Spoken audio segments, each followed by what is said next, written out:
Good afternoon, and welcome to the Candidate Forum.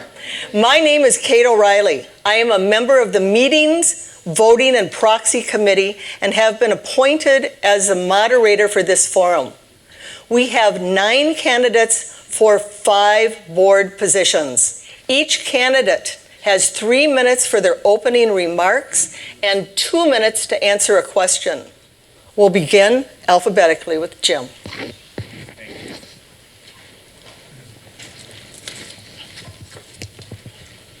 Hello, good afternoon. It's my pleasure to address this group and present myself as a candidate for the member of the Wilderness Board.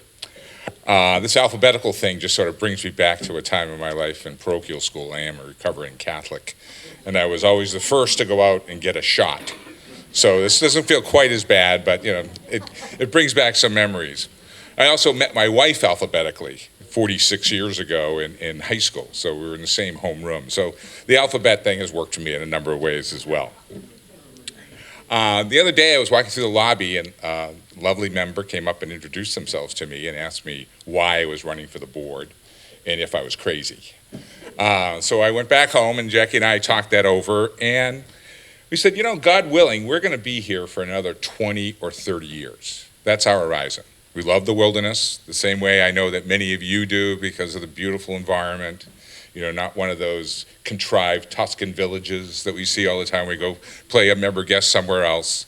We have a beautiful golf course. We have a superb golf program. And we've invited our friends to come follow us here. And I think that refrain is constant throughout many of our lives here. And we'd like to see that consistency applied across the board, across the spectrum of things that we do, to the quality of our facilities, to the improvement in our membership programs, and the growth in our revenues. I grew up in an environment where this notion of sustainability and constant improvement was key to everything we did in business. So we'd like to see we sustain what we love, the golf course, and that we apply programs for constant evaluation and constant improvement in those areas that drives member satisfaction and drive revenue. And I think those are 2 important metrics, member satisfaction and revenue, and that will help grow our community. Now, I think that I am uniquely suited for this time and place, and I think I'll complement the members of the board very well. I grew up in a financial world, so I have a broad expertise in practical application of financial principles. I was a CPA. I worked for Fortune 50 organizations in strategic planning and business development, so I understand that discipline. But I also understand that you need to think strategically, but act tactically. I was a CEO and board member for a number of private companies, and I think that's very applicable here, given who we are and the size of our board and the things we're trying to do. And I have built high-performance teams, hiring, evaluating, training, and motivating a wide variety of talent. So I look forward to working with you. I look forward to working with the board members, and I look forward to your questions. Thank you.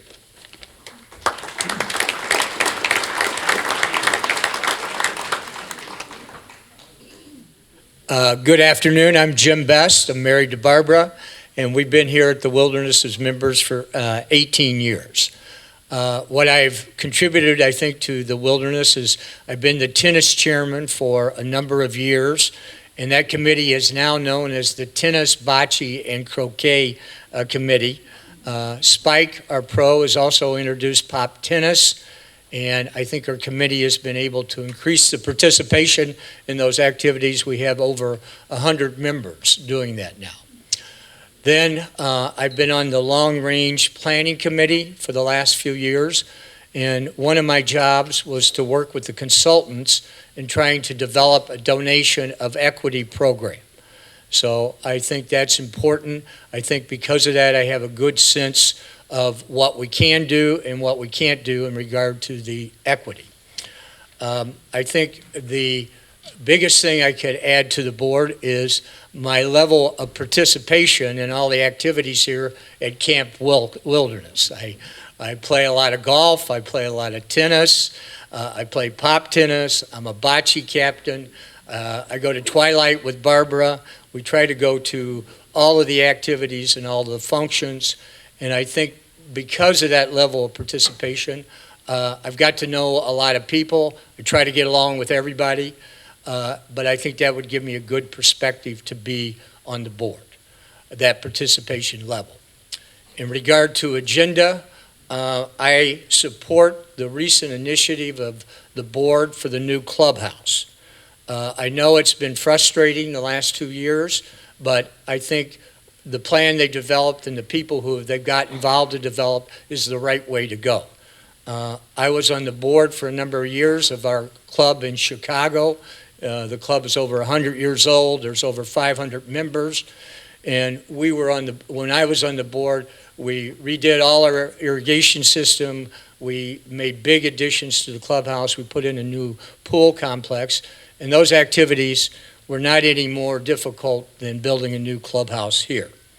So assuming that the financial plan to pay for it is prudent and makes sense, I like the process that the board went about in coming up with the initiative.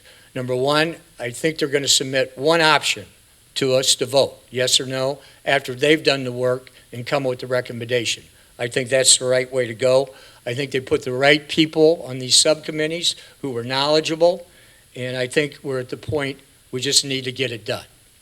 And I thank you for considering me being on the board. Thank you.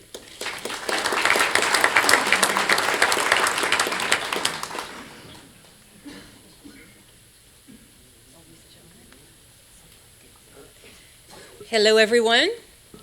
Thank you all for being here. My name is Lisa Brown. I have been an owner here at Wilderness with my husband Peter for the last 8 years, and for the last year and a half, we have been full-time residents. A year ago at this time, several members asked me to run for the board.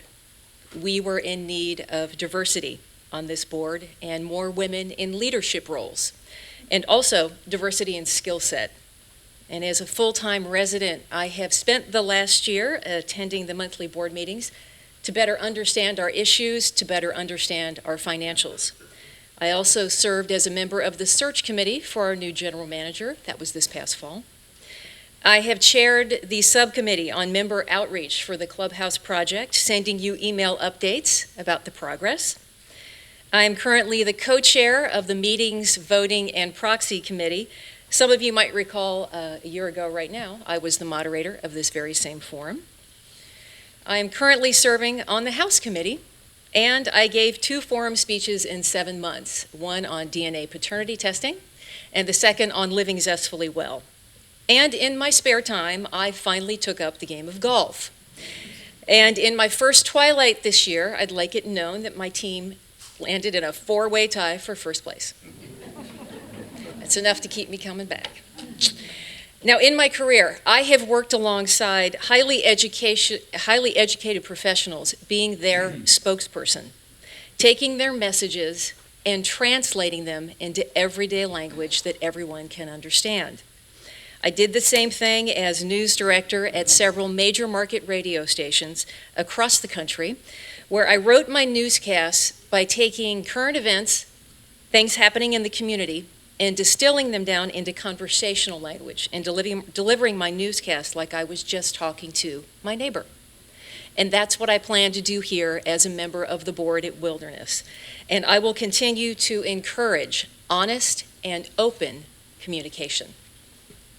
Last summer, I remember being in one of the very first meetings about a potential new clubhouse, and a member looked at me across the room and he goes, "What are you going to do? Go door to door and talk to everyone?" And I said, yeah, I absolutely will. If that has to happen, I look forward to meeting all of my neighbors and talking to you and answering your questions and facing your fears and helping you to understand what the board is doing. So this is two-way communication. It is not necessary for every member of this board to be an expert in every area. And the next 2 years here at Wilderness will be extremely eventful, transparent, and open communication rebuilds trust. If you agree, I ask for your support and I ask for your vote. Thanks.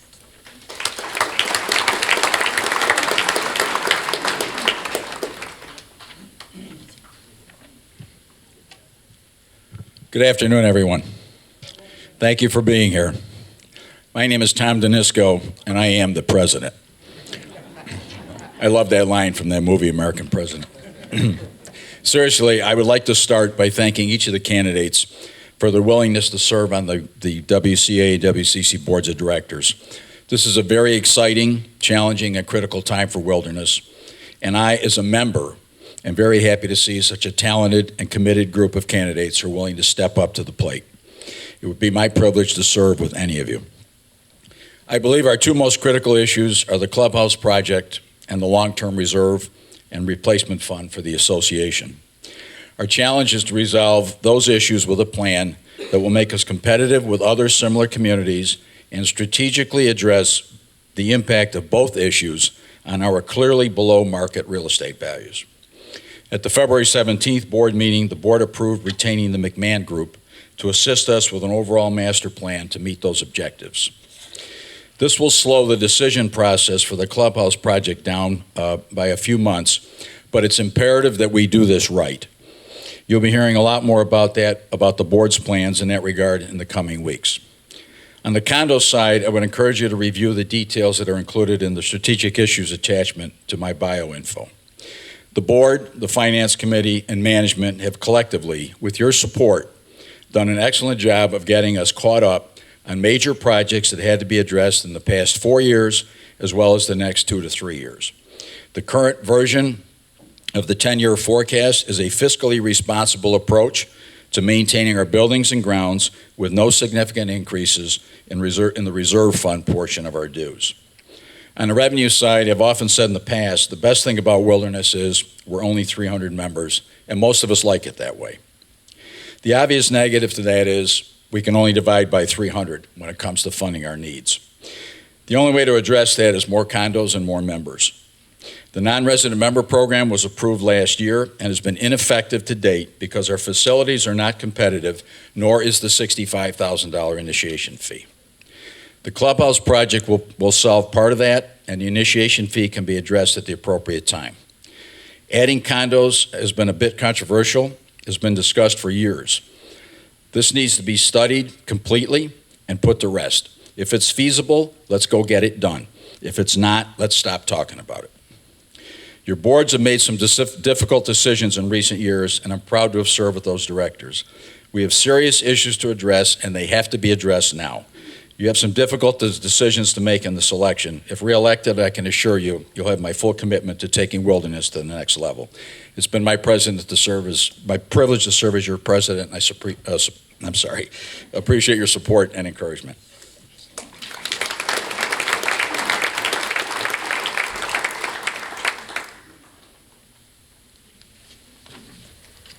Good afternoon, everybody, and thank you for being here today. My name is Phil Gerbic. For those of you that don't know me, I've been a member here at Wilderness for 5 years. My wife Shannon and I purchased here in April of 2015, and we've loved every minute of it. I've been fortunate to have been pretty active in the club in those 5 years. I've been a board member now, finishing up my second year of this term. I also am the current chair of the Golf Operations Committee. I've been on that committee for 3 years, the current year as chairman, previous year as co-chair. I've had the pleasure of chairing the Men's Invitational both last year and this year, and serving 1 year as vice chair of that event as well. In addition, I participated on the Strategic Planning Committee for a year, and also was a member of the, I guess I had to call it the failed Facilities Management Planning Committee, which we tried to get the clubhouse project off the ground a couple years ago using the outside firm of Chambers. So I've had a lot of experience in those 3 years doing different things for the club. And again, you know, it's been one of those situations where it's been nothing but enjoyment. You know, I do like to play a lot of golf. I do play a lot of golf. One of the reasons I play golf is I have the ability to play with a lot of different members. You know, I probably have played with, I would say, close to half the members at Wilderness in the last 5 years. And it's been an opportunity to make great friends, but also it's been an opportunity to hear what all the issues are, particularly now serving as a member of the board of directors. You know, I'm not the type of individual that is strong-headed and it has to be my way or the highway. I mean, I like to be conciliatory. I like to find the middle ground, because in a club this size, you're never going to make everybody happy. One of the things I did in my past was I was a president of Little League, Dyer Little League in Dyer, Indiana. I was a 6-year president, and the first year I became president, we went to the Little League World Series. Even though we got to that pinnacle, and at that time there was only 4 teams from the United States competing in the World Series, I still had families in my community that really didn't like me very much. And I learned back then that if you can keep 95% of the people happy, you're doing a pretty good job, because the other 5%, no matter what you do, they're going to just dislike you for whatever reason. So again, as a member of the board, I've tried to promote, enhance, and preserve Wilderness as a top-level golfing and recreational community. And that would be my goal going forward. You've had a chance, hopefully, to take a look at the platform that I submitted. It gives you some of my ideas for what I think are the major concerns and some of the things that we have to plan for. And I just will let you know that I'm all in on that. I'm committed to this club and the community, and I'll give you my best effort. So thanks again for being here, and I look forward to your questions.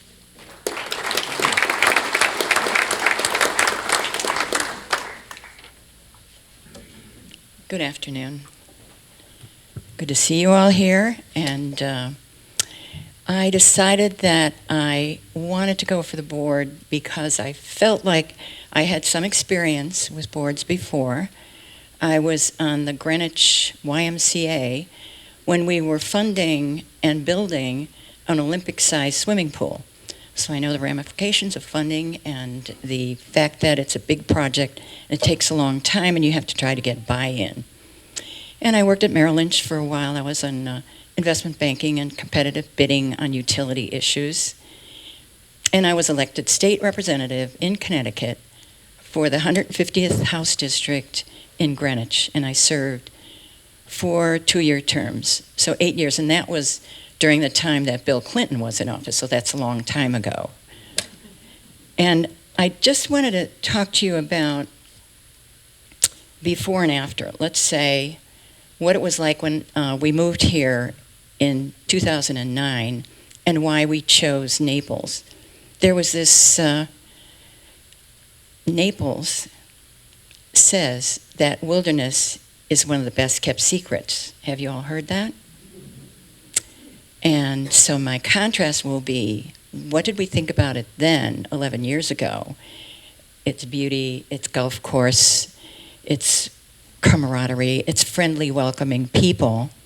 And Dennis and I thought, well, when we bought, we got a nice 3-bedroom, 2-bath for a reasonable price, needed a little renovation, and the 2008 clubhouse reno had just been done, and there were no major projects on the board. So we thought, well, this is a good time. Let's get rid of Connecticut income tax and let's come down to be residents of a state that doesn't have an income tax. So all those factors brought together the fact why we're here.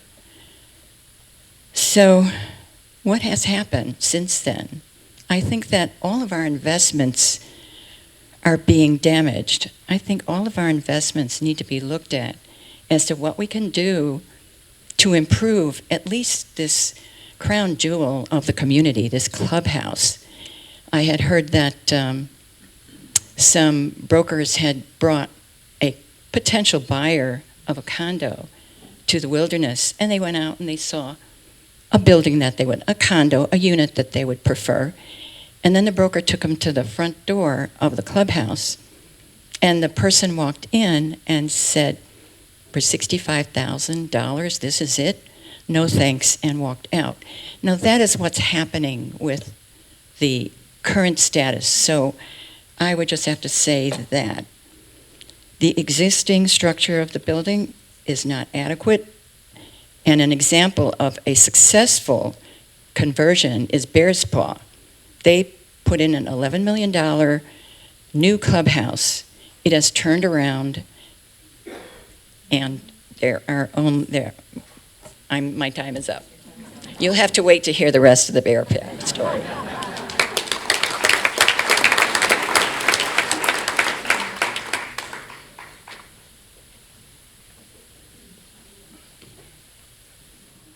I'm very humbled to be here in front of a group of members who are fortunate to have this group of candidates in front of them. How's that mic doing now?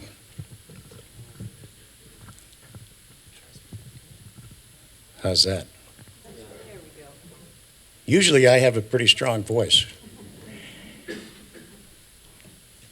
To tell you about being invited to be a candidate for the board, the way I would best say whether I wanted to do it or not is on the anniversary of my 60th first date with my lovely wife, February 20th, instead of going out and having a nice afternoon, I attended this course for board of directors that's under the Florida statutes. So I'm enthusiastic about it. I'm a Notre Dame grad.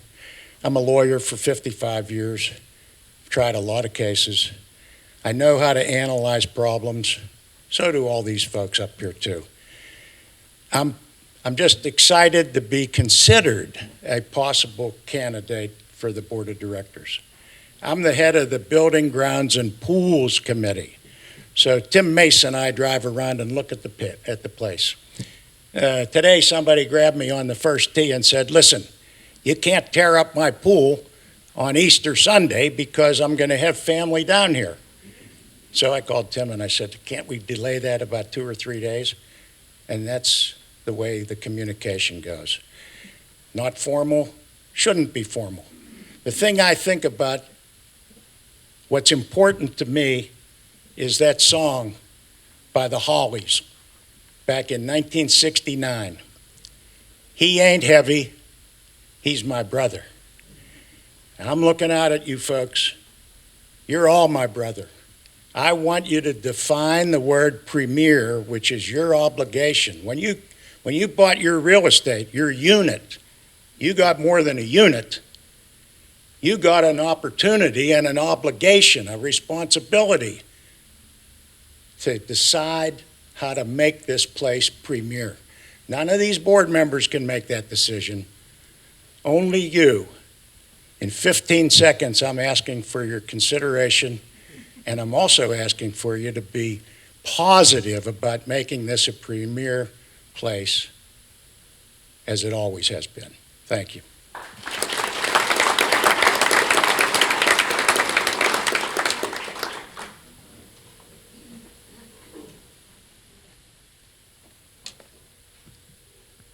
Good afternoon, everybody. Can you hear me?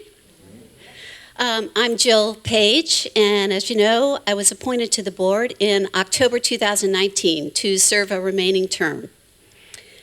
But my introduction to governance at the Wilderness really came as a result of Paul Ingrassia, who decided he wanted to create a fresh start to how we evaluate investment in this community and to rally a group of people who wanted to kind of drive us forward in a positive way. My husband Nick and I purchased our condo in 2015. Nick's dad, Jim Page, was already a long-term resident of the Wilderness, so we had visited numerous times with our son Tom. For those of you who know Jim, he just turned 93, and he is doing quite fine. What we love about the Wilderness is the spectacular natural setting, the outstanding golf course, and the low density of buildings. Plus, it's great. It's fun to be here in a club that has so many members involved in the social and the sporting activities, the intellectual hub of the club, as well as the governance committees.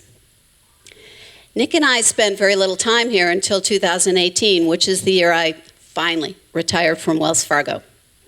During my 36-year banking career, I managed several international businesses that had us living in Sydney and London for over 14 years.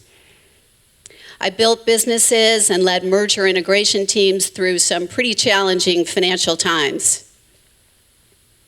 After successfully navigating 4 bank mergers, you could say, I'm a survivor, okay? I'm tenacious, competitive, but also a team player.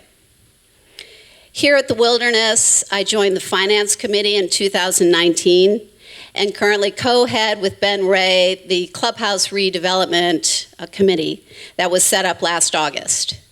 For the last 6 months, this team has engaged several outside professionals who completed an engineering study on this clubhouse building and the surrounding site, and generated conceptual architectural drawings and preliminary cost estimates to help us form a view of what will be the best pathway forward.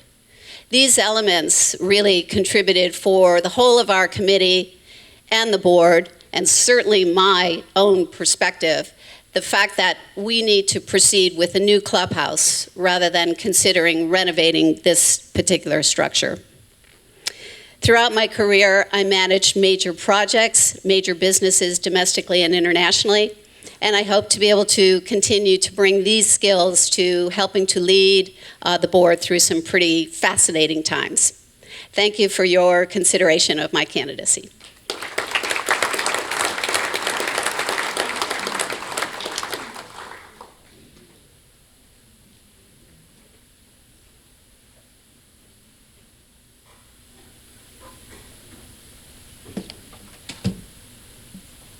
My name is Cindy Baker Strickland, and I'm an Alabama native. My husband Andy and I bought our condo at the Wilderness in 2016, and a couple of years later, my sister Becky joined us here. I'm a Florida resident, and Wilderness is my home. I have a passion for our club and love the rugged tropical beauty of our campus and our outstanding golf course. I believe the strong sense of community that we share at Wilderness is special and very rare, something money cannot buy. Since 1986, I've founded and operated 2 companies. The first, a full-service advertising and marketing firm, which I sold 10 years later to my partner when I went into the political consulting business full-time. Over the past 30 years, I've acquired skills that I will use on the board if elected at this critical time. I say critical time because I believe that the Wilderness is at a point where new leadership is required. Our condo sales have dropped in the midst of a thriving economy. Even more troubling are rising costs on the condo side. These issues must be dealt with head-on by people who have run businesses. Our club family, of course, is focused on our clubhouse. The clubhouse is our home away from home, where we share our lives together, our joys, our sorrows. We must design and build a clubhouse that blends in with the natural beauty here. A clubhouse that exudes old Florida grace and charm that works for every single one of our members. I really do have a passion for this club. I know that we have something very unusual here, and I do not want to change any of the secret sauce that makes us unique. But I do feel that we must be better stewards of our resources, your money, and move the club forward so that we can be competitive and thrive. Thank you.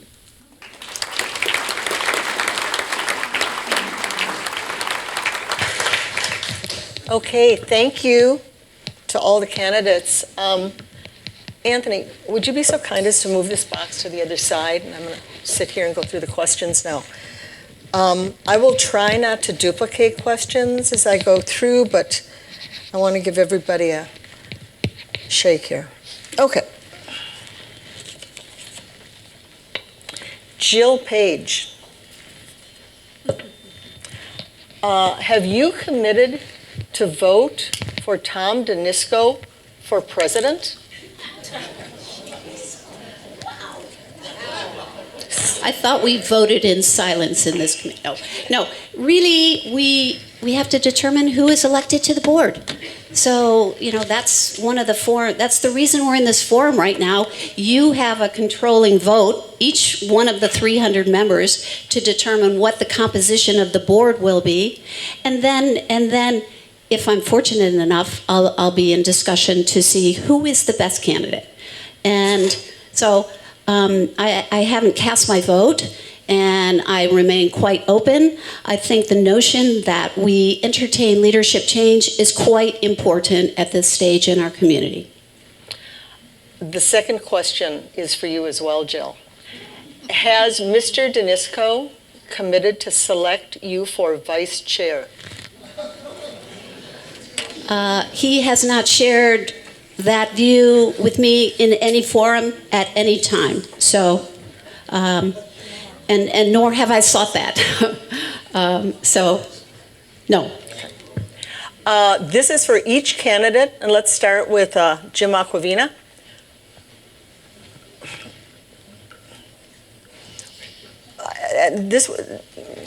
Where are we headed clubhouse-wise? Well, as I'm going to speak not as a board member, because I was not that one, but as a participant and member of the club. And I find that there is a real lack of direction as to where we're headed. There's conflicting information, there's rumor and innuendo, and there's frustration. So I live in that world, and that is something that I particularly would like to address with all of us, that we are able to communicate what is important to us and act on it decisively. And that's the way I would approach that. In regard to the new clubhouse, I think the last 2 years have been frustrating to all of us, but I do think the process of the recent initiative is what's going to make it work. I think that the fact that the board has focused on one option to present to the membership is very important, instead of everybody being their own general manager and president, etc. And I think the way that they've worked up the committees, the people who are on the committees were knowledgeable, they've worked hard. I have confidence in them that they're going to come up with the right thing to present to us, and we just have to make it happen. So that's what my commitment would be, to make it happen. Having spent the last 5 months on the Clubhouse Steering Committee, I can tell you with great confidence that we all should be ecstatic that Tom has told us that the McMahon Group is coming in to steer this project. The McMahon Group is, there are professional planners. They lead country clubs in strategic planning, long-term strategic planning, and that's what they're coming here to do. I'm sure Tom can talk more about this. But we're finally going to have professionals. All of us up here are professionals in our individual practices that we've probably retired from. Some of us are still working. But none of us are professionals at running a country club or running a condominium association in Southwest Florida. So the fact that the board is finally bringing in professionals to guide us in planning long-term for Wilderness and then guiding us through implementing that plan for the next several years is probably the best thing that has happened to Wilderness since I've been here. Well, for starters, obviously, I don't completely agree with the lack of leadership, direction, and all of that. And in terms of the issue of rumor and innuendo, that's a way of life around here. So if you get elected to the board, just get used to it. No one is more frustrated at the process that we've gone through than me. All right. I mean, I've been in the middle of this since right after Hurricane Irma. We worked our way through that lower level project because following Irma and following the Chambers situation, a huge percentage of the members who participated in the survey wanted us to go with the phase one, the lower level, and then move on from there. The board pursued that project. We did our due diligence. The board never made a final decision on it until we decided to walk away from it, because we got to a point where we realized we were never going to solve the water issues down in that lower level.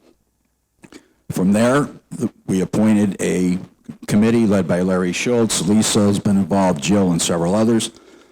We put a couple of members who are experts in architectural and construction on that committee, and they have done a fabulous job of developing the information that we need to try to move forward with an intelligent decision. Their work has resulted in the committee and the board's conclusion that trying to save this building doesn't make any sense. It's just throwing bad money after worse money. So the way to go with this is a new building. At the meeting last week, after some deliberation, the board decided to bring in the McMahon Group because, as Lisa said, that's what these people do, is manage projects and help pull the pieces together strategically. And we're going to start with them in a few weeks. We will be holding town hall meetings, and we are going to get this done. It's really, it's an interesting question, but it's almost an unfair question because, as Tom stated, I mean, this building has served its useful life. I mean, it's been a great facility for a lot of years for this club. But every time we look at it, have another group of professionals come in to look at it, we find out there's more and more issues with it. And, you can't continue throwing good money after bad. So ultimately, the plan will be that we'll have a new clubhouse. What that new clubhouse looks like, whether it's a one-story or two-story, that still needs to be debated. It needs to be debated by you, the membership, because this is going. You're going to be the decision makers on this. The board is the people providing information with the help of professionals, but it's really the membership that's going to vote on what it wants. And at the end of the day, I would expect that what it's going to want is a new building. It's going to be something comparable in size to what we have now, where we can do the same types of activities that we participate in now in a building that frankly doesn't fit us, but we're making it work. But the long-term aspect is we'll see a new building. The plans, as they roll out, the process is going to become more clear because the membership is going to be brought along every step of the way. But, ultimately, you'll be seeing a new building for the Wilderness Clubhouse. Perhaps I could finish with what I was going to say about Bears Paw and what happened after they put in their $11 million brand new clubhouse. They have very little housing, very few condos and buildings on the market right now, and that what had happened is there is a waiting list for their non-resident member program. So there's an option that we could hope for since our non-resident bylaws and documents are already in force. But I think the other process in order to get to the point of agreeing with members and the board on what we need to do is that the board must improve their communication with members so that if people understand, if members understand all along what is necessary and they can be convinced to act, that members and the board will share the responsibility for protecting the investments in our community, which is Naples' best kept secret. I have a note on my paper. Premier. Who gets to say what is the definition of premier? So at this course, the fella said, responsibility is one thing, authority is another thing. Members can delegate authority to a board. They cannot delegate the responsibility they have to one another to define what the meaning of the word premier is. So I don't agree with Phil that it's an unfair question. I understand the cause of confusion, and because we have to, as members, we have to decide that we're going to execute a certain plan. I don't know what the plan is. I know less than all of these folks who have been on the board because I'm not privy to the studies that have already taken place. But surely the board should be respected for delegating the authority to scientifically evaluate the four corners of this structure. Irma was a blessing, although it cost a bundle of money, albeit we got insurance money, but it was a blessing because it brought to the forefront why my 53 Chevy that I bought in 1961 out at Notre Dame was not the right car for 1963, 65, 70. It's too old. It's worn out. So I think with that, I think the clubhouse is probably going to happen, but I can't give you a detail about it. I'm just going to stand up. Is that okay? So our clubhouse is 45 years old. We have 52 years to go left on the land lease. Pretty sure we're not going to be in this structure as we see the end of that period of time. So, you know, we have a fiduciary obligation, all of us, to continue to enhance and invest in this structure. I disagree ever so slightly with the statement Tom just made that including a strategic planning firm which has expertise in private clubs is going to delay us a few months. I really don't think it's going to.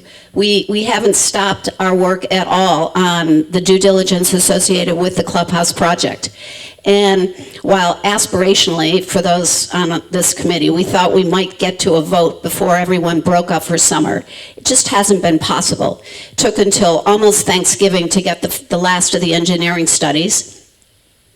And then we went away for Christmas, and then we had to present them to the board. Since then, we've met with 5 banks to see whether anyone would be interested in providing long-term financing so that this is a manageable investment for each of us. Turns out all 5 of them would be perfectly happy to do so. So we're refining that, looking at optimal structures that we could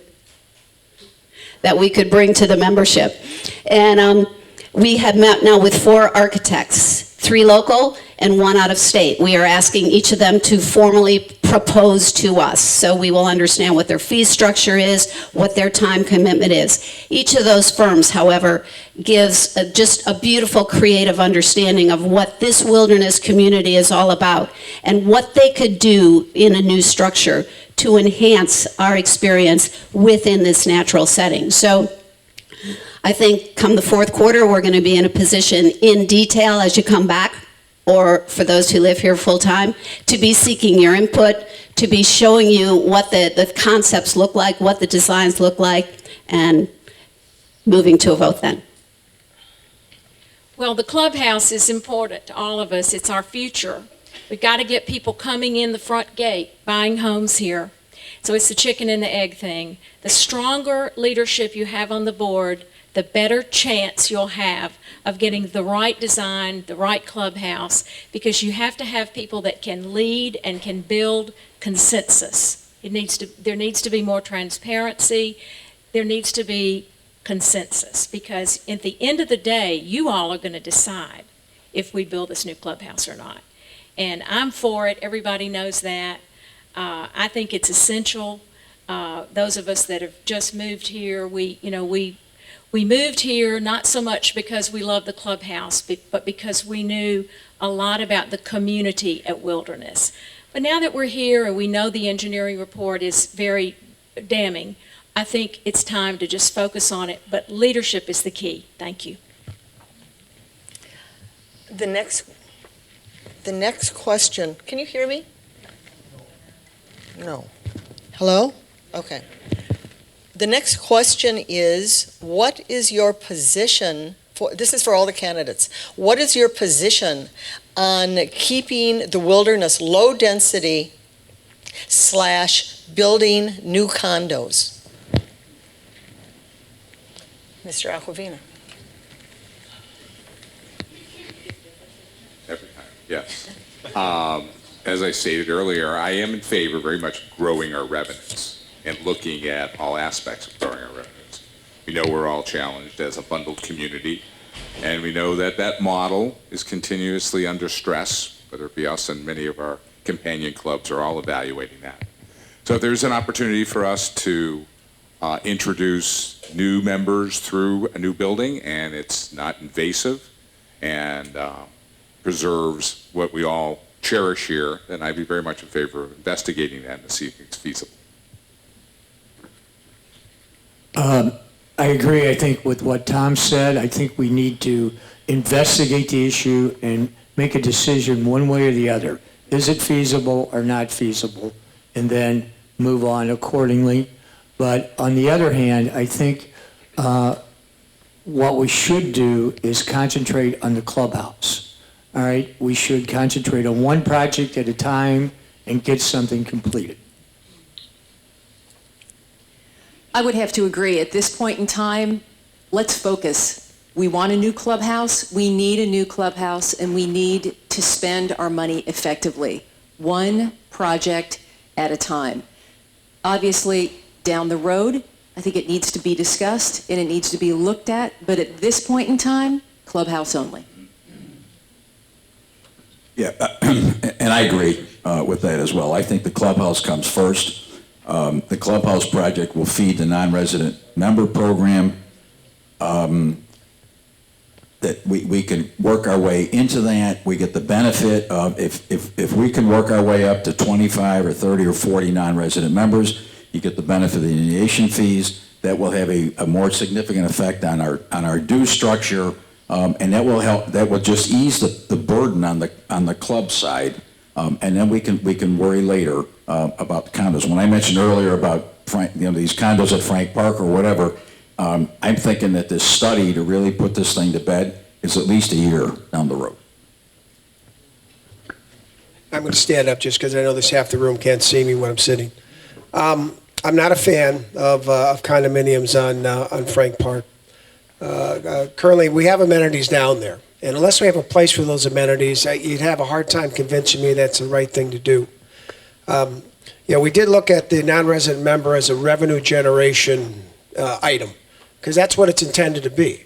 But the interesting thing about the non-resident member program is that program started at least in 2011.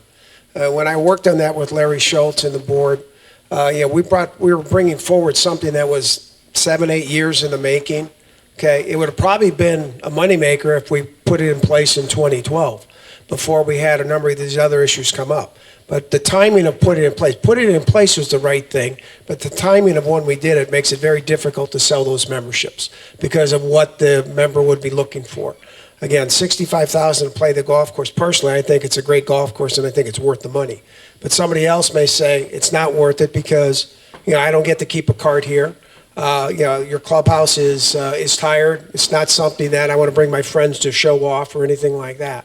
So, revenue is important, but also maintaining the amenities that we have now. Yesterday, we had a gathering at the dog park. There were 35 people there. Okay, we build on Frank Park. Where are we going to put the dog park? Because I would venture to say if you have a member vote, you probably have a majority of the members would say they still want to have a dog park here. So there's limited places to put it. So condominiums on Frank Park or possibly on Peter Frank's property, if we were able to acquire that someday, maybe it's an issue to look at 7, 8, 10 years down the road, but it's not what we need to focus on now. Now it's really just the clubhouse, and that should be our number one priority. I think that there had been a study done for the available properties in Wilderness, like the Frank Park, and then maybe the Peter Frank property, and we own about 2.5 acres on the end of Clubhouse Lane.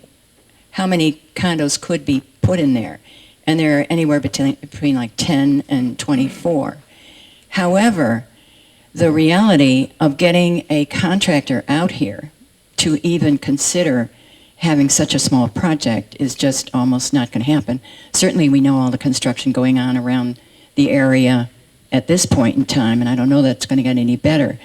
So this would be a subject that I think we should at least put off into the future. And if the clubhouse is built, perhaps we'll have the success that Bearspaw had, where there's a waiting list for their non-resident member program, and therefore non-residents could give us the fees and initiation that we would hope to get from building condos. Thank you. I'm not in favor of the condos. I want to tell you 2 quick stories. One day, I got a call. Tim May said, "We have an issue with the Building, Grounds, and Pool Committee involving the dog park. Can you ride out and look at it?" I said, "Sure. I'll ride out to the dog park." And the folks out there were happy to see me as the chair of the committee because they wanted to extend the concrete and take some of the chairs away or the benches away. And everybody was real happy when it was accomplished by the board authority. It's not my authority. So I don't think we should even consider using up Frank Park in favor of eliminating the dog park because there's so many people that want to go out and have a drink and see their dogs laying around in the grass. So now the other thing that was under the Building, Grounds, and Pool Committee was the Cedar Shakes. They're awful. And it was my first assignment was to hurry up and try to study the Cedar Shakes. So Tim and I went around and tried to study these cedar shakes, and we've realized it's so expensive that the board wisely deferred the Cedar Shake issue to later. Now, I know somebody up here said people come in here and they look at these Cedar Shakes and they think, boy, this place is a rundown place, which there may be some people that say that, but you know, it starts with the clubhouse. And I think that we have to push the Cedar Shakes back where they are right now, right behind the dog park, because we got to keep that dog park. Everybody's happy with it. I agree with everything you've just said. I'm not really a proponent. I'm willing to have an open mind about what is the long-term art of the possible in terms of new condos, but we don't have any open space outside the golf club. I mean, that is it. And we mentioned our four-legged friends who are important in addition to the members. But, you know, there's this revitalized croquet, bocce. You know, we drive by there. You can't even, you know, get a parking spot. There's so many people playing this game now. So, you know, I think to have a view that we might, you know, pave over and build condos on the only open space in this entire community is not wise. Maybe in future, if we had the opportunity and we elected as a membership to invest in the Frank property at a point when that becomes available, well, then we have another space that gives us an opportunity to have open space, other social activities, and maybe additional buildings. But the other concern I would have is that our existing properties, our buildings are 40 years old. So you're going to put a brand new set of condos up. They're not going to look 40 years old, okay? We're going to lose value on those condos probably at the same time the new ones are highly sought after. So I think it's kind of a false economy. Well, the clubhouse is certainly the top priority. However, I do think we need to look at additional sources of income. And I do think this club could add a condo building or renovate one of the two-story buildings and build new condos that blended in and looked very similar to what we have now. And I think it could be considered. I think we can walk and chew gum at the same time. We've got a lot of smart people at this club, and if someone wanted to start working on that, I don't think it's mutually exclusive that we either do the clubhouse and look at our campus.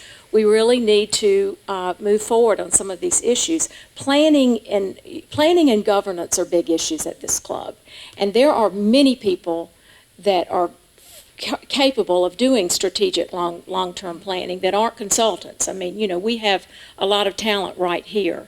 Because I went back and took a look at the money this club has spent on consultants. It was pretty shocking to me. But I will say that I am pro-dog.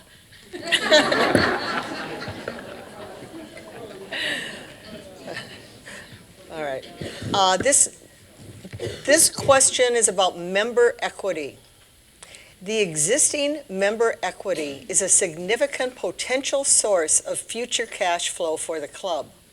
What are your views on extinguishing existing equity, as the majority of clubs have done at this point? This question is for everyone.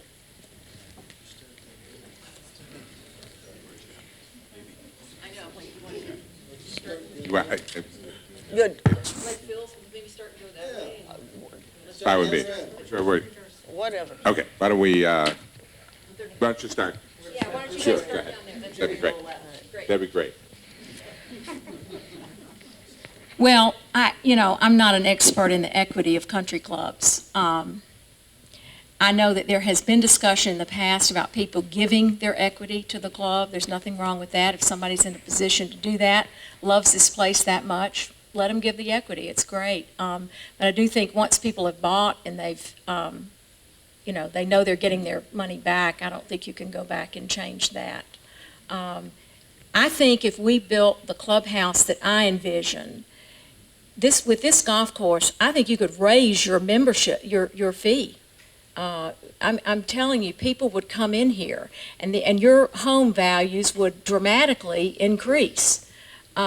This is the centerpiece of this club, and my vision is for somebody to walk in the front door of the new club and look around and say, has this place been here a long time? It needs to blend in with the rugged beauty, and it needs to be old Florida. I envision, Pecky cypress wood and beautiful chandeliers, a casual elegance. Then that will solve, I think, a lot of our problems. So I'm not an expert on equity, but I know what I don't know. And I don't mind surrounding myself with people that are a lot smarter than I am. I'm very comfortable with that. So I'm not an expert on equity in country clubs. I'll let Jill take this on. Well, fortunately, we eliminated equity for new initiation 2017.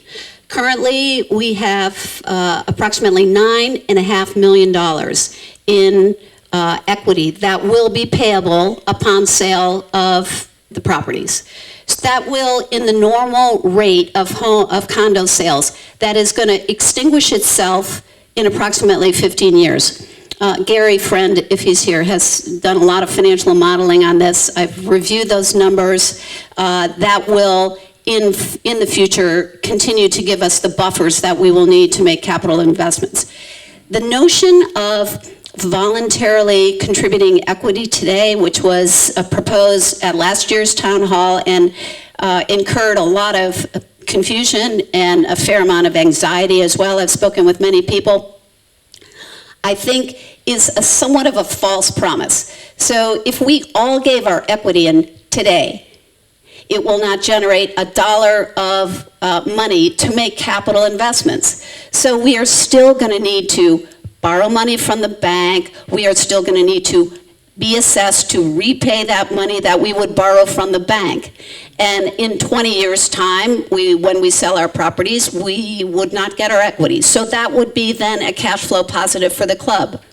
So I think to dwell on that, for those who have less capacity to forgive that equity because it is already entitled to others or don't have a 20-year trajectory here, it's maybe not such an equitable arrangement. So I haven't been proposing that as the way we're going to finance anything because it doesn't generate any cash in the current run. I agree with that statement. And I also want to add that from a personal standpoint, when we bought our place, we had a questionnaire from somebody here.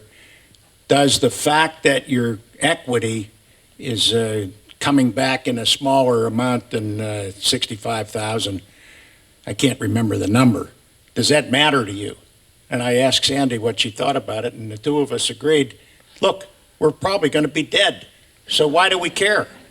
And I mean, frankly, that's how I feel about it. I don't really care about the money that is invested. It's not a big deal to the estate. It's not a big deal to our children. So I'm not trying to be flip about it. I think Gary's approach is wise, and so is Jill's. I agree. I think what Jill had said about not needing, in other words, we're not going to get that money up front if you have $32,000 or $52,000. You're not going to get it today in order to use it for anything. So I think there will be capital needs further on, say 10 years down the line. There may be something that we want to do, perhaps a tennis fitness pavilion. I don't know. And there may be needs down the line where we would be better off holding that money when the seller gets their equity back. Eventually, the seller will not get any equity back, and all of that $65,000, if that's still the same number, will go toward capital improvements down the line. Yeah, I'm not a fan of taking equity from anybody. It would be very, very difficult to do in the first place. We've had a lot of discussions at the board level over the last couple of years on this issue, and a number of us did volunteer that we would give our equity back if we have a program that would ask for that. I mean, again, it's a future cash flow that's a possible revenue for the club or for the condo association.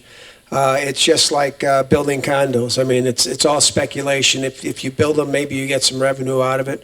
with equity. If you get some members that donate it, then it's future revenue for the club. But it doesn't help us today. Today we have to look at the current assessments. We have to look at the current budgets. We have to look at the current capital needs and how we're going to pay for that, whether it's going to be bank funding or whether it's going to be some other source of funding that's member generated. But again, for me, again, I've been here 5 years. I'm like Jim Aquaviva. My plan is to be here for another 30 years. And at the end of that time, if I last that long, I would say I probably had a pretty good run. So I don't mind giving back $32,000 because to me it's worth it. So.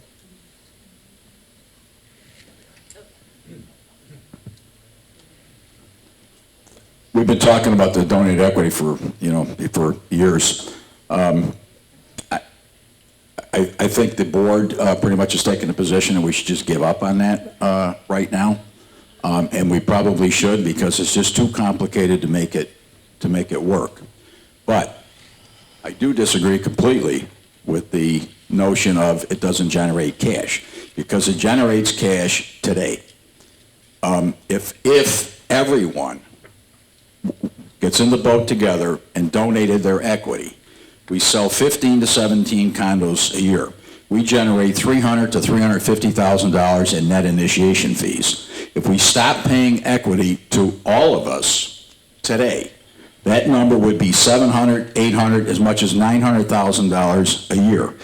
When we build a clubhouse, we're going to borrow the money, okay, and we're going to have debt to service. Instead of kicking in $300,000 a year in net initiation fees, we're going to kick in that $800,000, $900,000. Goes a long way towards funding the debt. So it does, in fact, have a positive cash flow on day one, okay? Having said that, we're beating a dead horse with it, is the way I feel about it personally. Okay. I have to agree with almost everything that's been said, and not to take up any more time. I wouldn't ask anybody to return their equity. It's fairly controversial. It's very personal. The bylaws prevent us from doing it, so it's a non-starter at this point. Let's focus on the clubhouse. Yeah, as I said, when I was in the long-range planning, we looked into it with the consultants, and I agree with everybody. Nobody's going to take any equity. It has to be voluntary donated. I agree that it doesn't create any immediate benefit, but if we look at the 9.5 down the road, it would be a great benefit. So I don't think we should completely ignore it down the road, because that's how we're going to have to build up our reserves, I think, to do projects that are going to come down the road.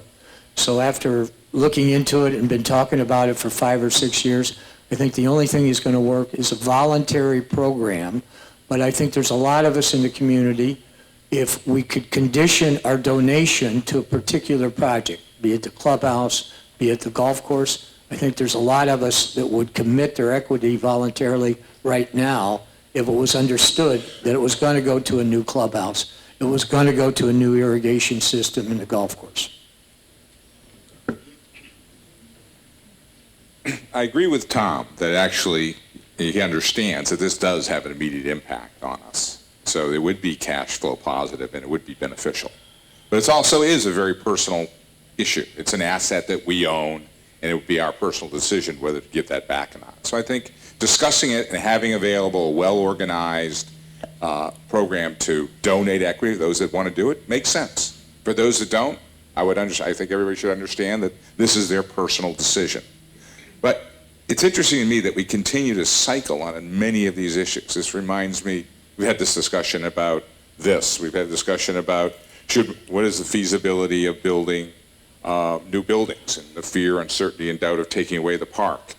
Last year when I was here, I said, why do we going to have a basement finished where it's really an environment that's really not, in my opinion, suitable for any type of operation? Having run many small companies, I wouldn't put my employees down there. But I was advised at that point by our board that it made sense. And now I get information that I think was knowable back then. Just as I have this discussion, it's knowable how people feel about equity. I think what we should do is make decisions on these things, put the programs in place, communicate them in our community, and let our community make the decision how they want to participate. Thank you. The next two questions are for Tom. Is there a mandate for the need to have a gym?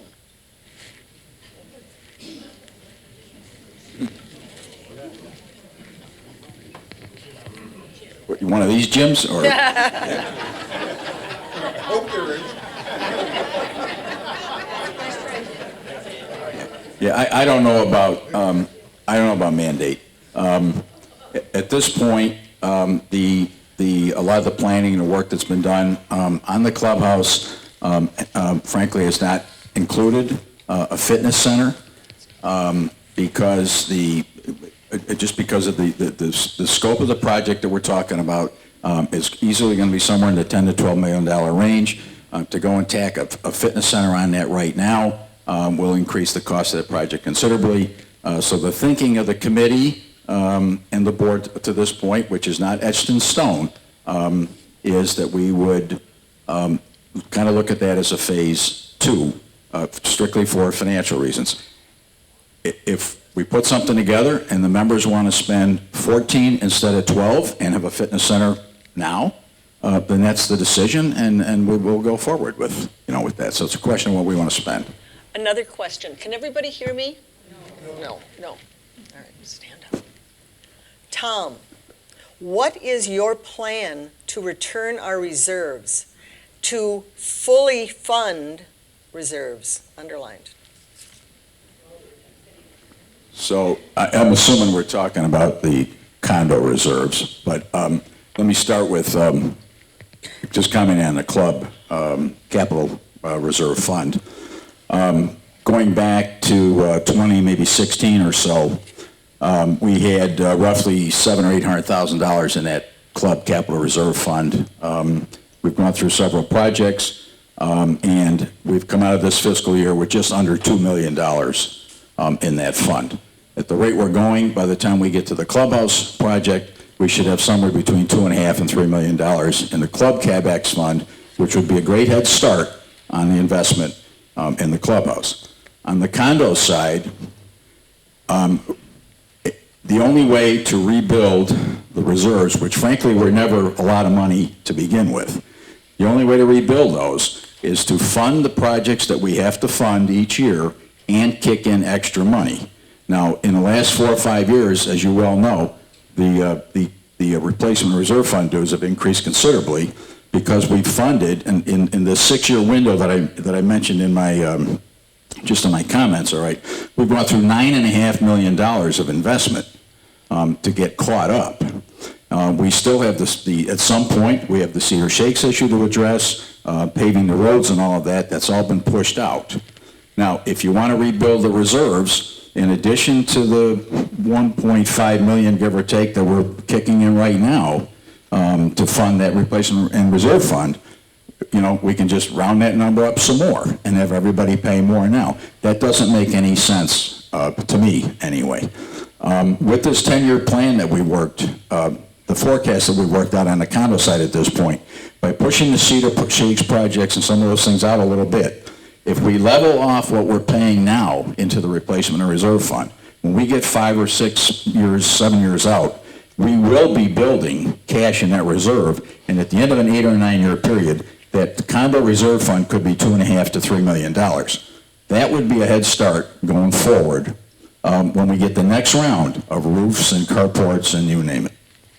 Thank you. Phil, this question for Phil.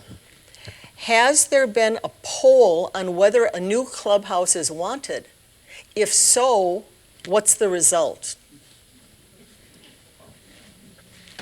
Well, I'm not sure that there's been a poll. I know we've done a number of surveys over the course of the last year and a half or so. And I think most of those surveys have indicated that the majority of membership would like an upgrade in the clubhouse, whether it's an upgrade to the existing building or it's a new building. We can do by a show of hands right now. I guess that would be the closest thing to a poll, if you really are interested in knowing what the membership feels. But all kidding aside, I mean, just in talking to people, and again, I've met a lot of people here. I play golf with a lot of people. I socialize with a lot of people here. Different people, different groups. I think the vast majority of those people do feel that we are in need of a new facility here. Again, this building is 40, 45 years old. Previous membership, previous management did a great job of adding to it when they needed to add to it, to try to expand the amenities, to try to make it fit. But if you've taken a tour of this building in the last year or so, then you understand it's really dysfunctional. I mean, you go through the kitchen, it's amazing that chef can produce food in that kitchen the way that he does, the way he has to stage it. You have staging areas where you cook it in the front, they move it to the back, and then they have to bring it out from the back to bring it into the room. But that's just the way the room sets up back there. The kitchen is not ideal by any means. Just that alone may be enough reason to put in a new clubhouse, because, the extremities, the parts you don't see, are really, really outdated and in need of upgrade. So, again, no polecate, but at least nothing formal. Thanks, Phil. Okay, this question is for Tom. Considerable work has been done on the clubhouse. Why are we now going through a strategic planning process? The statement part of that is correct. We have done a substantial amount of work on the clubhouse project through the project, the team. We've brought in engineers to assess the condition of the facility, then worked with architects and contractors to try to formulate the best approach going forward. In speaking to, the recommendation came to us, frankly, from several other clubs, including Bear's Paw, and several clubs that a number of us are involved with up north, to talk to the people from the McMahon Group. They specialize in coordinating projects like a major clubhouse project with other things other priorities that need to be taken care of. The concept would be that we, as like Cindy has referred to, several times, we need to look at our real estate and the real estate values, and we need to coordinate what we're doing to invest in the clubhouse and tie what we're doing there into the real estate to make sure that one plays into the other. Because if all we're going to do is invest money in the clubhouse and we're going to keep selling condos for $100,000 a year, we're not really helping ourselves. I mean, the idea is, in addition to bring us up into the 21st century here, with all the other clubs around us, it'll enhance membership in that, but it will drive real estate values. These people, the McMahon people, specialize in this kind of thing. And I know I heard the comment earlier about spending too much money on consultants. I personally think most of that money has been well spent, because we've learned from it and have continued to move along.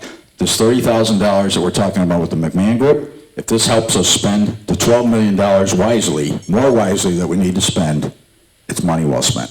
Thank you. This question is for Lisa Brown. When will there be a town hall meeting regarding this new clubhouse? Thank you for asking. I had somebody email this question to me just this morning, and I have answered this question several times in the last couple of weeks. If you weren't at last Monday's board meeting, you might not have heard the news that the steering committee for the clubhouse project and all subcommittees have been dismissed because the McMahon Group has been engaged. So throughout the month of January, I did want to send a couple of more emails to all of you, letting you know that the clubhouse project was still moving forward. They didn't get sent. That was not my choice. But in the meantime, meetings were still happening. The project is still moving forward, but we weren't communicating well enough with you. I know in those emails we talked about town hall meetings coming up very soon. And I can say, in all honesty, we're not ready for those town hall meetings. And that's why I'm so excited that the McMahon Group is coming in. If we need professional help with anything, we need professional help with getting this clubhouse in for a landing and creating a long-term strategic plan, because it all goes together. So until we have that 6-week process with the board, working with the McMahon Group, getting the strategic plan together, after that, it's my understanding that we will have a town hall meeting and Bill McMahon will be involved. I hope that answers your question. No. Okay. But thanks for asking. We have been here an hour and 20 minutes, and I have probably gone through about 1/3 of the questions. I can stay here for a long time. This is being recorded. If people want to leave, they certainly can, and I think, Alan, will they be able to see this on the television station? On YouTube. Okay. So. You couldn't hear him? Oh, he said maybe on YouTube. You can watch it. They're recording this, but we've got a lot of questions. I'll continue. All candidates, in your view, what are the most important qualifications for the next board president? Let's start with Mr. Best. Thank you. Be able to get things done. To build a team, and the good news is we have some very qualified individuals sitting up here and already on the board who can take that role. Yeah, I agree. I think it's leadership. I think it's team building. I think it's being able to communicate and reach out to the members, and someone who's willing to listen to all of you and listen to the fellow board members. But it's all about leadership. Yeah, I believe leadership is probably the most important aspect of it. It's it's not about personal agendas or anything like that. We're in this together. Whoever's the board president needs to bring everybody along on the same, basically on the same ride, to continue to work together. It's really just. It's somebody that can accomplish what the club and the association needs accomplished, and yet let it be the members' ideas, okay? It's not the president's ideas, it's really what the membership wants, and to be able to deliver on what the membership wants. Because again, the membership is really the driver behind what we do here. I think the president needs to have some experience with Wilderness. He needs to know what he's dealing with, or her, what she's dealing with, and that the fact that they have had experience on other boards might be a good idea, not necessarily a Wilderness board, but anywhere else, in order to prove that they're a team builder, that they have leadership qualities, that they can actually put together all the various parts and decisions that they have to be made and bring to the board for a vote. So I think its experience is one important part. I rented next door to Danisco in my second year of renting. He works.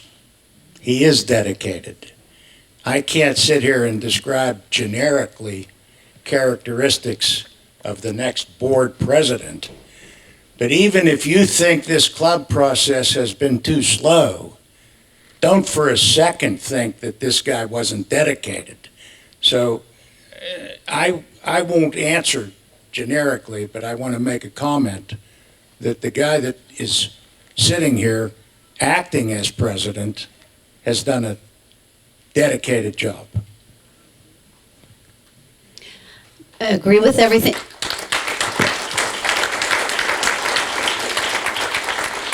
It is kind of a full-time job, and there are some other past presidents who are sitting in the room, so I'm sure all of you would agree with that position. I think to be a good leader, you have to be willing to commit the time, you have to be a good communicator, capable of listening, reaching the membership to see who has expertise, ideas, energy that they want to bring. You need to have drive, because it takes time to move the needle, to make significant changes and developments in this community. That's not unique to this community. I think that's just, we're 300 members. We all have our own ideas about what we want to achieve here. And I think the president has to be willing to communicate, seek that feedback, and develop the best proposition for the majority of members. In my discussions this past week or so, since I decided to take this on, I think there's a real appetite for change here. So I think the next president needs to be somebody that can get things done. Jim. Great. I agree with that. I think getting things done is essential, but getting the right things done at the right time and the right sequence is really important. To say that we just want to run out and make sure we get the clubhouse done without any consideration for who we are as a community, where we'll be going after that, I think would be a major mistake. So I think in this next generation, now that we have this pause, this very important pause, we're bringing in a consultant that can refresh our view of where we're going and what we can do and educate us. It'd be a great time to refresh our entire strategic plan, gain agreement on where we're going, understand all the elements of that, and then take each of those in the sequence and the priority that we all think is important and drive them forward. The next question is for all the candidates. We'll start, Lisa, why don't we start with you this time? How are you going to hold our general manager accountable for hiring and keeping good staff and not prolong getting rid of less than adequate staff on a timely basis? I like this question a lot because as our new general manager is standing at the back of the room giggling right now, I had the honor of being on the search committee that got to interview all the candidates for our general manager position when it was available last fall. And I can tell you with great certainty that there was one candidate that stood out. He was the clear leader. I honestly had prayed for our next general manager to show up in those rounds of interviews because where we have been with the general manager in the last several years is very unfortunate. And we are really blessed right now with an extremely competent, intelligent, and even sensitive. I know, Alan, you're at the back of the room just soaking this in. But he's obviously the best choice for the job. And I wish you all could have been there to interview and to hear more about him and to get to know him better. We are lucky to have him. So how do we hold him accountable? Unlike other general managers that have been here, since I've been here, you can have a conversation with Alan. You can send him an email. You can talk to him in the clubhouse. He is accessible. He is available. He understands things, and he understands our community. If you noticed, he came in. He's only been here about 3 months. And he's done a very good job of learning who we are, what Wilderness is, what we want, and how we do things. So I think we're in great shape. Go ahead.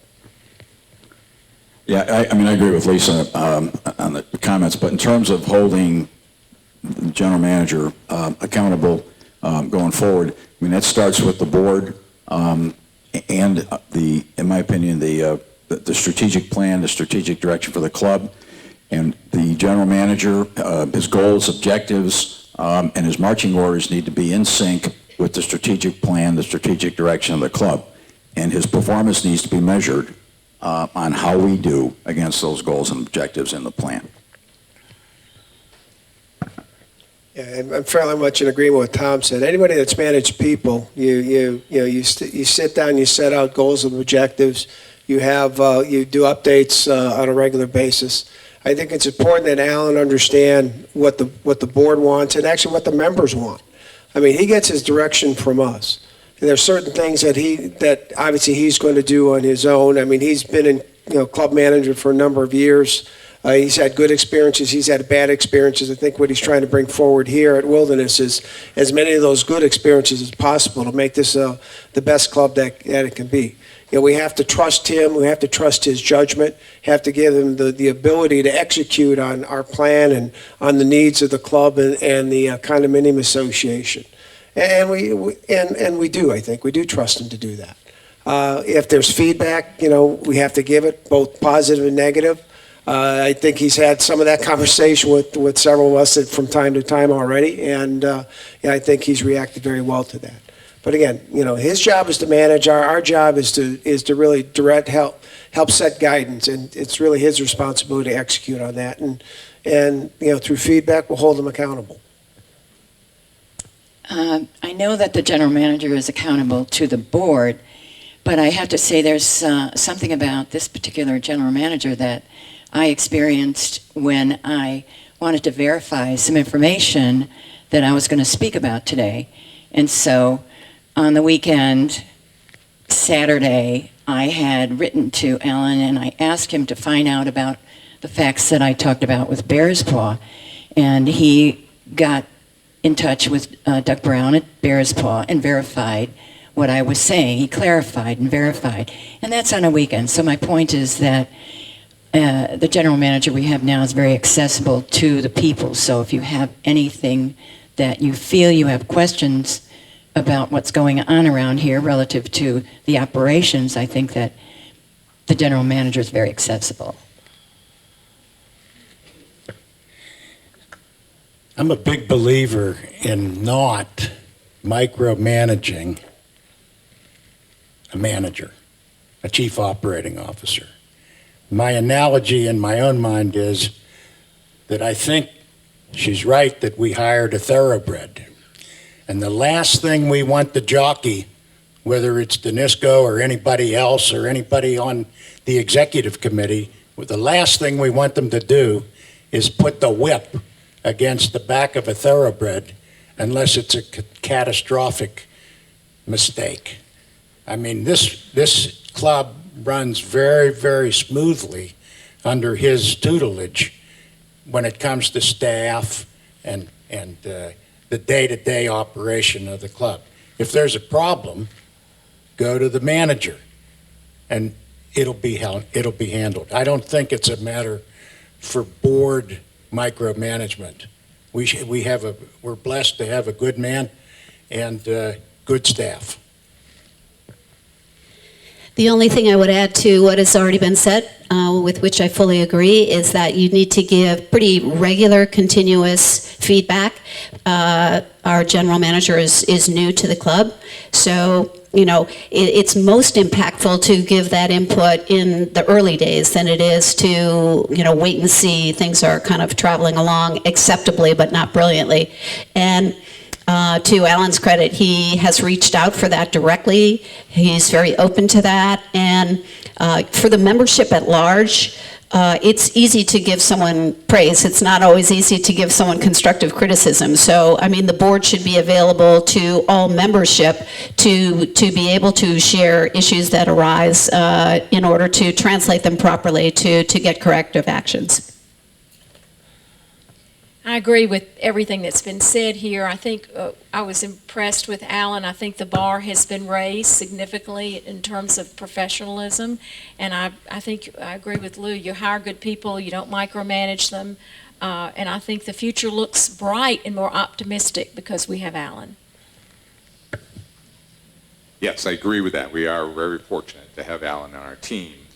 It does behoove a board or any board to establish good governance, whether it be financial governance or governance over our human assets. And so I think it really starts there. The board sets the tone for what we want to be as a community and how we want that communicated. And through that governance, we then give Alan or our general manager at the time the tools they need to execute, and then we institute that feedback loop. And that should be constant, and that should be easy. And there's a well-established roadmap for doing that. My first company was automating the first human resource information systems in the industry. And back then, human resources was not even a science. It was more just record-keeping exercise. So I've seen this really flourish and grow. And there are many well-established procedures and patterns and philosophies for human resource that are available to us as a board, and we can package those and provide those to Alan through dialogue for his institution here in our organization. I think one of the jobs of a board member is to be the sounding board for complaints or concerns from the membership. And I think when you receive those from the membership or concerns, those should be passed on to Alan and the management. In regard to past problems about accountability, I agree with everybody's comments here. I think that was taken care of when we hired Alan. And I think I can see that in my interaction with him. We hired the right person. This question is for all candidates. We've kicked the can down the road for 20 years because of members' unwillingness to absorb large assessments for major improvements. We are now considering another major improvement on property we do not own. If we are strongly considering borrowing for a new clubhouse, is that not a continuation of the policy of kicking the can down the road by deferring the costs onto future owners? Should we not be willing to pay upfront for what we want, or at least establish and build reserves to support major new projects before embarking on them, rather than assume future owners will pay for a depreciating asset? Phil, could you start, please? I'm sorry. Somebody has to. That was about a 6-part question, Kate. I'm going to take a couple of the parts at least. As far as kicking the can down the road, I mean, there has been some of that, it appears, and it's never a good practice. I mean, if you've ever done something and just say, nobody will find out, nobody will find out, nobody will find out, and then everybody finds out. How do you feel? I mean, you're embarrassed by that, so. If we have issues, we really do have to address them. As far as putting the onus on future owners, well, I mean, it happens all the time in condominium communities, I believe. There are certain things that, when you have improvements that need to be made, or normal upkeep that needs to be completed, like roofs and things like that. It's a process. It's roofs. I think was like a 3 or 4 year process to do every roof in the community. I mean, based on the number of roofs we have something like 58 of them. People don't realize that, but we have a lot of roofs in this community, and that doesn't get done in 1 year. Matter of fact, I spoke with one of the gentlemen that was looking at our shingles, and this was one of the people that have the shakes that are possible replacement for cedar shakes, and he welcomed the timeline that we were talking about, because they have limited number of resources that they could bring in to do the work, and it would take them multiple years to finish that work. So it's, in effect, it's like kicking the can a little bit, but these are long-term projects that have to get done, and they get done over a number of years.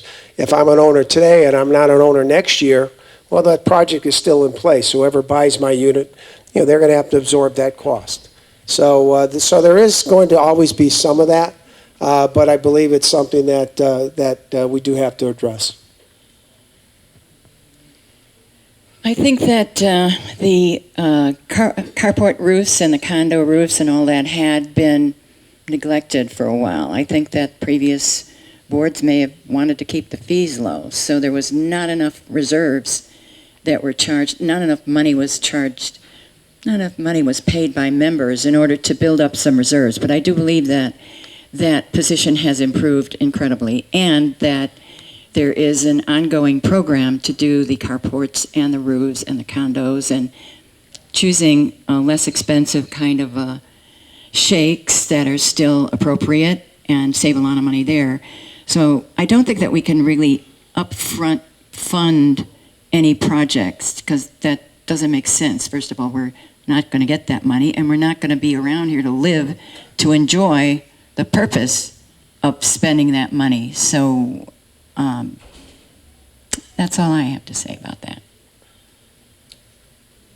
So inherent in that question was the subtle suggestion that somehow boards prior to the existing board were kicking the can down the road. But I'm going to caution you all that the suggestion is false. From day one, under Section 718 of this statute, the members vote every year. Shall we pay or not pay? Albeit it's true, the boards make a recommendation, quote unquote. The assessment's going to be this amount if you vote yes, which is a little wee number this big. If you don't vote yes, it's going to be this amount. And every year, that I haven't been here for, except since 2017, but when they did the 10-year projections, this issue came out. And it was It was a member vote. So I just would say to the membership, you want to pay? Vote no. You don't care what, if you want to pay, when the board says vote for a little $600 added money, vote no, and you'll get a bill for $25,000. It's on you to decide. But the suggestion is false that it was a board that decided to not fund the reserves. So let's get real about this.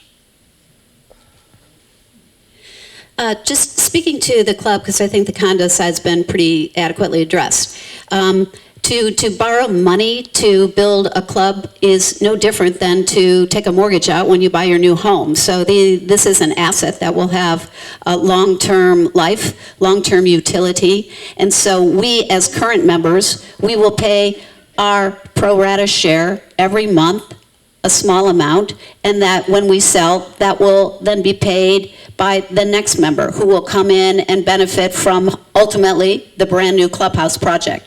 So I think that's the way everyone will look at financing long-term assets, which a clubhouse certainly would be in that category. So I don't view that at all as kicking the can down the road. Conversely, I would view it as highly inequitable to say to the entire membership, here's the financial cost for a new clubhouse. Could you kindly, within the next few months, write us a check for $30,000 or $40,000? That would have today's members pay for a long-term asset that future members will benefit from for the next 10 or 20 years. So I think that's still the way to go. I agree with Jill. I do think when I moved here, I saw a lot of deferred maintenance, and I do think the board has done a good job of catching up. I do encourage you, though, to look at the 10-year plan going forward. There's some price increases in there that really concern me. So we need to have business people looking at those type of increases for painting and roofs, shakes, that sort of thing. The shake price is all over the map. So that concerns me. But clubs build clubhouses all the time. I mean, this is what we're here to do. I mean, and I think Jill's right. I mean, we borrow the money, and I think you have a plan to tie it to the condos, where if you sell your condo, the next person that inhabits the condo will take on that. And the clubhouse will really help us get people in the front gate, I believe.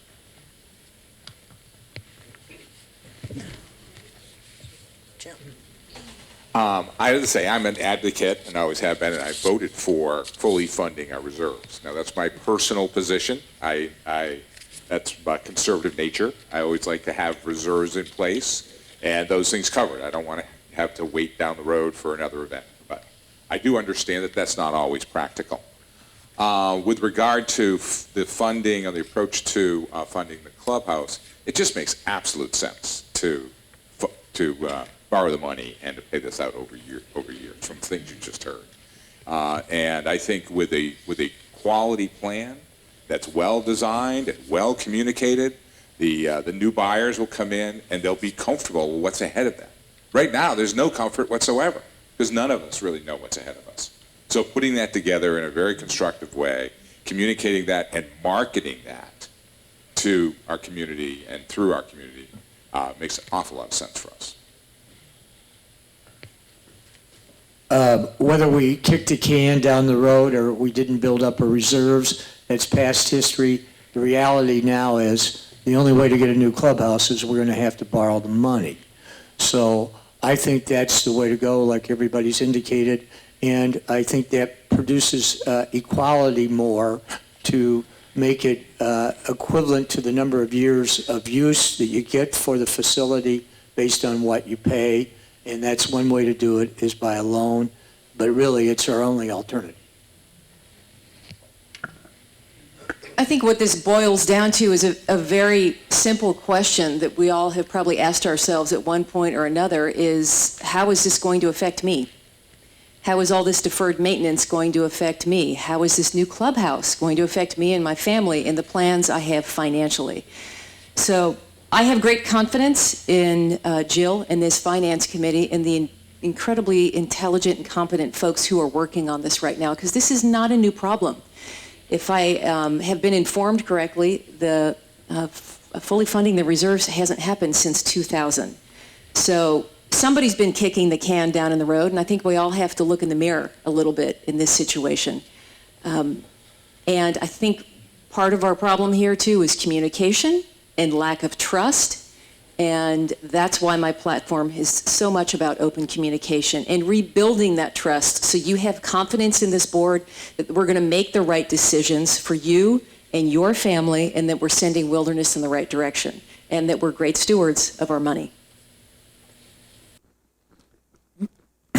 Yeah, on the pay now, pay later point, to me, that's the easiest part of all of that to address.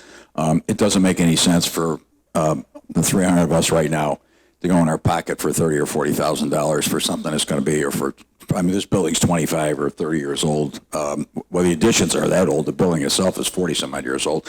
It makes no sense. And we have no chance of getting that project passed if those are the terms, okay? No chance. All right. Okay. So a plan, a well-thought-out plan is what we need based on the work that's been done so far in meeting with the lenders and that kind of thing. I'm very confident that we will come up, that we'll have options to pick from, and it will be, I think you're going to find it to be affordable when we get to that point. In terms of sharing information and this whole transparency concept and all of that, even to the extent of, like, we're talking about this 10-year forecast and that kind of thing. Every month we get 6-7 members show up at a board meeting, and they're the same ones, okay, every month. The meetings are posted, the schedule's posted for the whole year. Every one of you has an opportunity to show up at a meeting. If you go into the website, okay, the Friday before every board meeting, the financial statements for the club and the condo association are posted for every member to review.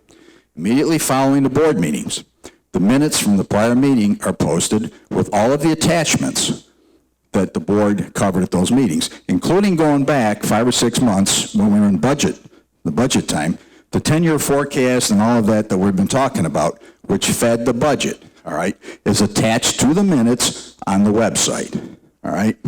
Some of these engineering studies and these other things that we've been talking about, go back to the October-November board meeting. A 3-page summary of those engineering studies is attached to the minutes, okay?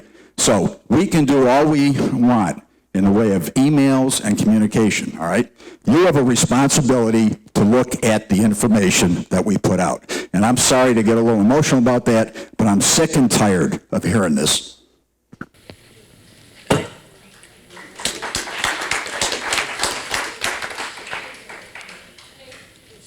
We have a bunch of questions left.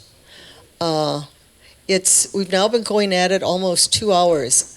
I would say at 4 o'clock, and I haven't even looked at a number of these questions. So I don't know if they're duplicates or what the questions are, but I would, yes, please.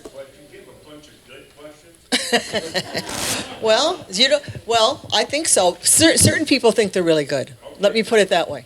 There are certain people that feel they're good questions. I think at 4 o'clock, maybe we're going to take a vote whether to stop the proceedings. If not, we can go ahead. This question is for all candidates, and I'll give Jim a heads up. I'm going to start with you. Monthly assessments in the last 5 years have risen from about $22,000 per year to currently $32,000, nearly a 50% increase. Will we be at $44,000 in 2025?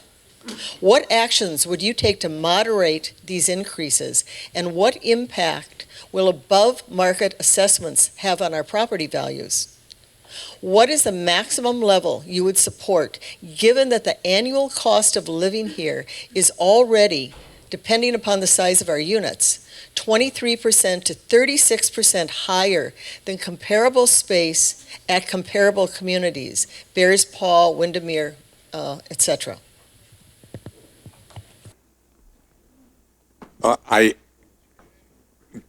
That's again a complex question because this requires a complex answer. So I think our biggest challenge is how do we increase the revenue base within our community? What programs do we put together that grow our membership and our membership base so we're not taking, as Tom said, just dividing by 300. I think that's going to be our biggest problem. Bundled communities throughout the United States are really challenged this way. I was at a friend's place up at Carlton River last year and visited his friend that has an $8 million house looking out at the Carlton River, and there's a lot for $1 for sale next to him because the family does not want to take on the fees. And so this is a big issue for us to really get to grapple with as a community. We have this benefit of access to our golf course, but I actually think that the greater the benefit, the access to our golf course is a negative for us if we really want to have metrics of our organization. That ease of access, while so wonderful, and I love being able to go out anytime I am, is not a good sign. So I think the most important thing for us to do is to think about what are the membership programs we can put in place to grow our membership. When we approved how many X years ago outside members, I'm challenged to think of a positive thing we did to bring in an outside member and and welcome them in. I'm really challenged with that. And I think that's really what I'd focus on as we move forward, is how do we increase the membership, how do we increase revenue, and alleviate the burden on each individual here. I think the problem with the dues going up is because we have not taken care of the reserves in the past. So by not having the adequate reserves to do the capital needs we have, now we are stuck with these higher things to catch up, to build the new roofs and et cetera. So I don't know exactly where the limit is, but we can only pay so much on the increase of our dues to build up our reserves. So we'll have to make decisions. Do we want to spend extra money for this benefit, or do we not? And that will all be put to a vote to the membership, and that'll be a big vote because that's when we're going to have to decide really what direction the club is going. And because of the fact that we don't have the past reserves, we're just going to have to face that hard issue. I agree that this is a bit of an issue because of our lack of reserves, because we haven't fully funded the reserves on the condominium side for almost 2 decades. And getting the outside members here looks like a great idea. We changed the bylaws so that everything's in place for that to happen, but we don't have the proper clubhouse to host them. We don't have locker rooms for them. People are still changing their shoes in their parking lot, sitting in the trunk of their car. So there's a lot of very smart people working on this once again. And I look forward to the McMahon Group leading us in this 10-year long-range plan and getting their professional input on how to get us out of some of the pickles that we've gotten ourselves into over the last 2 decades. Because these people manage clubs and assist clubs for a living. And that's what I'm looking forward to. Yeah, in terms of the dues increase over the last several years. First off, you separate the operating dues from the capital contribution on the club side and or what we put into the reserve and replacement fund on the condo side. Our operating dues historically, and going back over the last 7 or 8, 9 years, have increased at less than 3% per year or thereabouts, okay? They barely, what we've basically done is kept pace with inflation. That is always that's gonna happen. On the major spending side of it, on the condo side, in the 9-year window from 2009 or so to 2015, we averaged $548,000 a year in spending, okay, to take care of the entire property. In the 6-year window that I referred to earlier, 2016 through 2021, with using the budget looking ahead, we will have averaged $1.6 million a year in spending. We're spending $1.6 million now because when we only needed to, and I'm not saying that there was work that had to be done then, okay? 8 or 9 years ago, the roofs didn't have to be replaced yet at that point. I mean, all of them, that kind of thing. This stuff caught up to us because of the age of the buildings. But we really didn't have a plan going forward, and we operated on that pay-as-you-go, basis. And I'm not criticizing that. That was a decision that was made. But when we were only spending $548,000 a year, had we been kicking in a little bit more money towards the reserves then, we wouldn't be in the pickle we're in now. So there was no way to avoid this, the increase. On the club side, once again, we're talking about planning. And everybody wants to throw this bear's paw thing around, they're the smartest people in the world. Well, you know what? When, going back five years or so, when we were paying $16 a month into the Club Capital Reserve Fund, $16. Bears Paw was paying $150, all right? A couple of years before they even kicked the clubhouse project off, conceptually, they raised the $150 to $200. By the time they got to construction and all of that, they had several $1 million for that project put away because they started early. And I think we're in the same position right now for our clubhouse, at least. And the last point I want to make on this is I agree with Jim completely, okay? At 300 owners, all right, our business model is broke, okay? I personally was not a fan of the non-resident member program. I like it this way. But there is a point where I'm not going to want to pay either. And an influx of non-resident members might be a little disruptive at first. It is not going to affect our ability to play golf whenever we want to. And we need the financial support. Not much really to add on top of what Tom said. The reserve issue has been pretty significant over the years. Again, I've only been here 5 years, and it's gone up fairly significant in that time. One thing I will tell you is that this is Naples. Naples isn't inexpensive. I had the pleasure this past late summer and early fall to help renegotiate the equipment lease on the golf course. And the equipment lease that we had previously was about $620,000 a year. The new one's a little over $800,000 a year.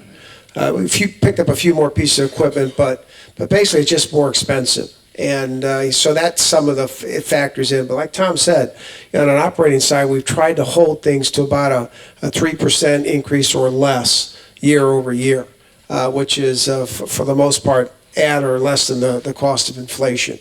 The other projects, again, and we've been a little bit pay as you go, and as those things come up, they have to get paid, and so we do have to find a way to fund them. And if it's through assessments or increasing your reserves, well, you're going to see that on a monthly basis. At some point, we hope that it's going to level off, but again, it's it's difficult to take it the other direction. We can look at saving costs, but to do that, you're going to be giving up some things that you have right now. Our per hole cost on the golf course, I think, is about $110,000 a hole, and annually. So if you want us to take that down to say $90,000 a hole, well, you're going to give something up. Maybe we can't fertilize as much. Maybe we can't put the pine straws off, and maybe we can't refresh the bunkers. Maybe we have to let 25% of the staff go. And if we have less people, then we're not going to have the golf course that we have today. So, we have to learn to live with some of it. But again, understand that we do try to look and save where we can. From what I understand, that some of the reserves that are filled up by the fees, the increase in fees that have been paid by everybody over the years, is some of the reserves are now being used for the Shakes project, for the maintenance of the carports and the condo buildings. So that is a use of the extra fees that have been paid over the years. And the equity program, once that is finished out, where there's no more equity owed back to members, there will be capital available from what we would have paid to a seller. And that capital can be used in the future to perhaps keep the fees down so that we don't have to put in reserves for projects. And the non-resident member program, I think, could be very beneficial to this community because it's using outside people to come in and use our golf course. And yes, we could put in lockers in the new clubhouse, but that would not happen having non-resident members come to our club until the clubhouse is new and finished and accommodates all of that. As I recall the question, it was something to the effect that what are you board members going to do to set a cap on how high the dues are going to go? What is the monetary number in the mind of the board above which you will not go? And I'm submitting that that's not a fair question. I think the question should be how much aesthetics and how much natural ambiance do you members want in your club? You're willing to pay and you'll get what you want. If you're not willing to pay, you're not going to get what you want. But you're not going to get it for free. And I think that the numbers that Tommy and Phil have just explained tell a nice story of grappling with misery, which is the result of 20 years of underfunding the reserve. And I think the board, up to this point, has done a great job trying to maintain, and Gary Friend particularly, trying to maintain this place so that it's at least almost acceptable to everybody. But it can be better as a premier place to live. And the question is, who defines premier? So in the question was the question, will our aggregate dues and assessments be $40,000 in 2025? Okay, no. Absolutely not. That one I'm dead certain about. We do have a situation where finally we are paying for improvements in our homes, okay? Every one of us has probably owned their own home. You know, you've replaced your roof inside 25 years, maybe 30 years. If you live in a harsh climate, it's even shorter than that. We take care of our properties. We need to do what we need to do to maintain those properties. We are doing that right now without huge additional capital outlays. You've seen the assessments come, and they will continue. The Shake project, we elected to move that Shake project out because that is the single largest next capital expenditure. And we said, clubhouse or Shakes? Shakes will be beautiful, but they won't inherently give us a new socializing space. They won't so impress new members coming through the community to induce them to buy condos. So we made the logical choice, move the Shakes out and do them over time. If all of our members said, sorry, we need Shakes tomorrow, we have to borrow money. We would borrow money from the bank to do that because they also will have long-term utility. So I think frequently we compare ourselves to other clubs in terms of financial stability. Some of those clubs, they absolutely use the nuclear option to get financially stable. I mean, take a look at Mediterra. Lots of you have friends there, have been there. In bankruptcy, you get to do a lot of things coming out of bankruptcy because, you know, you own all the cards. They took equity away, bang, whatever you had, it went. They made assessments. You know, you've had lots of clubs taking equity away far earlier than ours, or just a board having the ability, the authority in their documents to say, you had equity yesterday, you don't have it today. So we have not done this in this community. We have every year agonized to create the most efficient operating budget and to present a capital plan that is going to be affordable. And soon we'll ask for your vote for a clubhouse and how we will finance that. You know, Jill's a hard act to follow. She's a financial person. I'm a marketing person. I agree with everything she said. And, you know, it's clear. We have to look at our reserves. We also have to look at our cost. I do think we need to make sure everything is competitively bid. I don't know the answers to these questions, but I will ask these questions. And the bottom line is this non-resident member program might be a good part of the answer because we have to get people coming in the front gate. We have to increase our revenues. If you remember, I'm not opposed to building new condos. I don't want to build a lot of them. We could build, I'm the one that said you can walk and chew gum at the same time because we have to figure out, like Jim said, this puzzle. We have to figure out the way that we can make it work going forward. Thank you. It's 5 minutes after 4. You know what I'm going to do? I'm going to take a show of hands, and we can continue on. We certainly can. But who would be in favor of continuing on for, let's say, another 30 minutes? Or more. I don't care. 30 minutes. Who would be in favor of saying, let's quit now? The majority has it, guys. We're going to quit now. I've got probably another 25 to 30 questions in there. I'm sorry, but I really don't think if we asked these questions verbally, it would have gone any faster. It's just a process. But thanks for attending. Oh, and vote. You're going to get your electronic, if you're electronic voters, you will be getting an email sent to you. If you are not electronic voters, in the next few days, you will be getting a ballot by mail. Please, as they say, please vote soon.